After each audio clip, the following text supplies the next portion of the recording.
बड़ी एज में जो बूढ़े हो जाते हैं लोग, उनके वो दांत निकाल देते हैं या किसी वजह से उनको निकालने पड़ जाते हैं, तो वो दोबारा अगर दांत लगवाना चाह रहे हैं, या छोटी एज में भी हम देखते हैं कि जिनके दांत ख़राब हो जाते हैं और दोबारा वो अगर निकले हुए दांत नहीं लगवाए जाएंगे तो जो काम खुराक चबाने का दांतों ने करना है वो दांतों जबड़े की हड्डी कर रही होगी, हमारे मसूड़े कर रहे हैं। पेशेंट की एज, उसकी जबड़े की हड्डी और उसकी अफोर्डेबिलिटी देखते हुए 3 तरह के तरीके।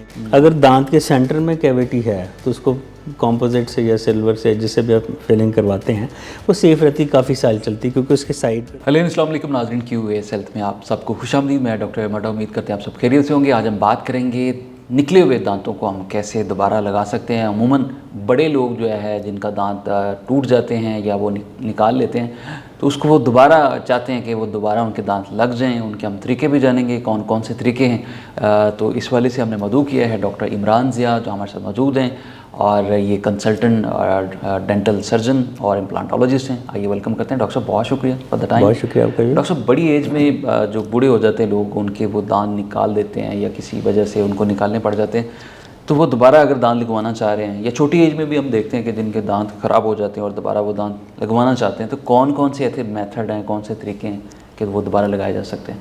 अगर निकले हुए दांत नहीं लगवाए जाएंगे तो जो काम खुराक चबाने का दांतों ने करना है वो दांतों जबड़े की हड्डी कर रही होगी, हमारे मसूड़े कर रहे होंगे, तो बैठते जाएंगे। तो बेहतर है कि जैसे ही दांत निकलवाया जाए उसको एक मुनासिब अरसे के बाद फ़ौरन उसको रिप्लेस करवा लिया जाए।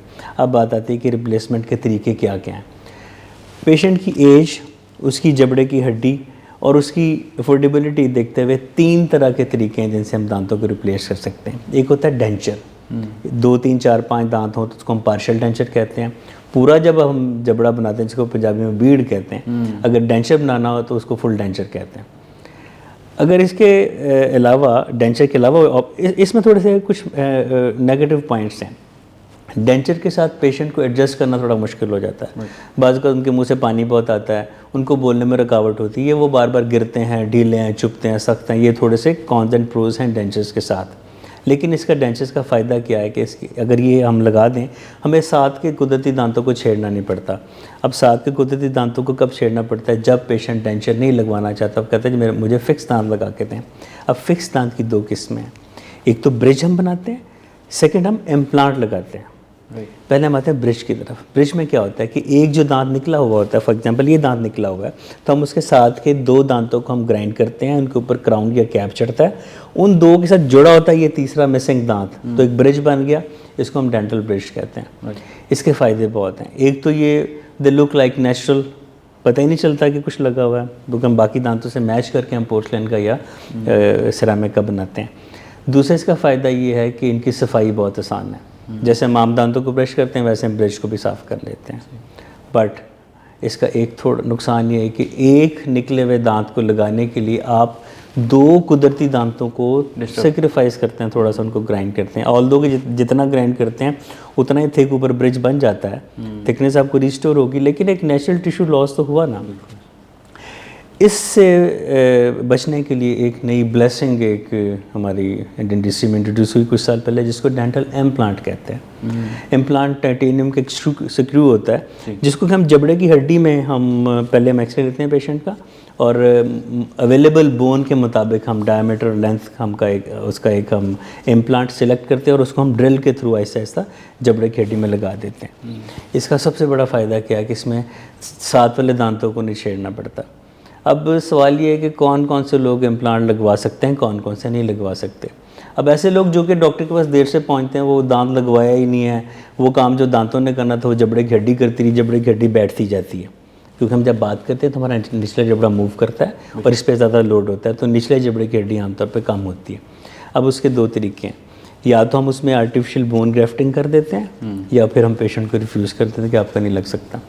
तो ऐसे लोगों को इम्प्लांट नहीं लग सकता। स्मोकर्स को हम थोड़ा सा अवॉइड करते हैं, क्योंकि जो निकोटीन है ये इम्प्लांट की नेचुरल बोन के साथ जो इंटीग्रेशन है, या उसकी आप समझें कि उसकी स्टेबिलिटी को थोड़ा डाउटफुल करती है। तो हम स्मोकिंग वालों को कहते हैं या तो स्मोकिंग क्विट करें या कम कर दें।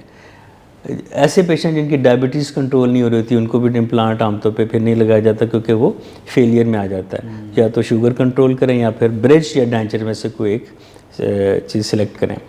दांतों को रिप्लेस करने के 3 तरीके हैं: dentures, crown bridges and implants. अच्छा डॉक्टर साहब, जो लोग फिलिंग करवाते हैं वो कितनी सेफ़ है और कितने अरसे तक वो चल जाती है? क्योंकि अक्सर लोग जो एक फिलिंग करवाने के बाद दोबारा फिर उनको फिलिंग रिकमेंड की जाती है, ये निकल जाती है, तो कैविटीज़ से मतलब इससे कैसे बचा जा सकता है?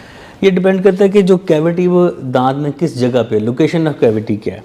अगर दांत के सेंटर में कैविटी है तो उसको कॉम्पोजिट से या सिल्वर से जिससे भी आप फिलिंग करवाते हैं वो सेफ़ रहती है, काफ़ी साल चलती है, क्योंकि उसके साइड पे दांत की अपनी एक दीवारें होती है और वो महफूज रहती है फिलिंग। लेकिन अगर दांत की साइड पे फिलिंग है जिसके पीछे सपोर्ट ही कोई नहीं है तो उसकी फिलिंग डाउटफुल होती है, वो किसी भी वक्त निकल जाती है। तो हम ऐसे पेशेंट्स को हम ये एडवाइस करते हैं कि फिलिंग करवाने के बाद उसके ऊपर क्राउन करवा ले, कैप चढ़ा ले, जिसको हम कहते हैं। तो फिलिंग इज़ गुड मेथड दांत को बचाने का। अगर नहीं करवाएंगे तो कैविटी बढ़ती जाएगी, कैविटी बढ़ती जाएगी तो फिर रूट कैनाल पे बात जाएगी, रूट कैनाल फेल होगी तो दांत निकालना पड़ेगा तो फिर वही डेंचर्स, ब्रिजेस और वो इम्प्लांट्स की तो बात आएगी। तो इसलिए मैं कह रहा था कि हर 6 माह के बाद अगर आप विजिट कर लें तो छोटे से छोटा फॉल्ट शुरू में पकड़ा जाता है और उसका इलाज भी आसान होता है। अच्छा डॉक्टर साहब, मैक्सिमम किस एज तक आप जो है ना दांत लगवा सकते हैं? मैंने अपनी 24-25 साल प्रैक्टिस में 88-90 की साल तक की उम्र के लोगों में दांत लगाए। 90 ईयर्स? बिल्कुल। हमसे पहली जनरेशन जो सेहतमंद ग़िज़ाएँ खाने के आदी थे उनके जबड़ों की डेवलपमेंट बहुत अच्छी है, उनके अभी भी दांत शायद हमारे आजकल के 25-30 साल के एक नौजवान से बेहतर है। डॉक्टर साहब बहुत शुक्रिया, आपने बड़ा कीमती मशवरों से आगाह किया और उम्मीद करते हैं हमारी ऑडियंस जो देखने वाले हैं वो भी इंजॉय कर रहे होंगे। तो आज का शो अपने अख्ताम को पहुँचता है, अपने मेज़बान डॉक्टर एमा को इजाज़त दीजिए, अल्लाह ने के बाद।